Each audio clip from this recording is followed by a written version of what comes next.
Tillac, au Pays Basque, le nom seul de l'artiste décédé en 1969 à Cambo-les-Bains suffit à évoquer l'univers euskarien qu'il a croqué, dessiné et peint dès 1912.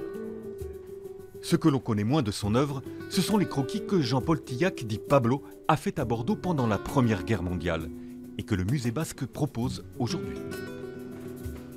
Il n'est pas au front, il ne montre que l'arrière des militaires qui essaient de se reposer. Pour ce qui est des tirailleurs du Maghreb, on les voit fatigués, mais ils ne sont pas dans l'action militaire.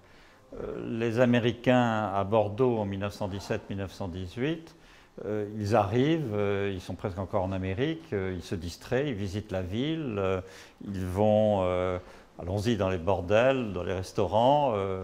La guerre est très loin.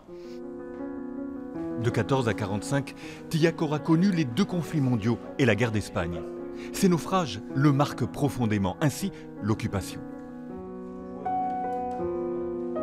Les journalistes témoins quand ils voient les Allemands arriver à Bayonne et à Cambo, mais à la Libération, c'est en fonction de ce que les journaux rapportent des exactions nazies, des camps de la mort, de l'extermination des Juifs, qu'il va créer une sorte de fresque qui va jusqu'en 1945. Cette exposition révèle un Tillac beaucoup plus grave que celui connu jusqu'alors. Un artiste majeur qui s'attacha à témoigner inlassablement du monde comme il va.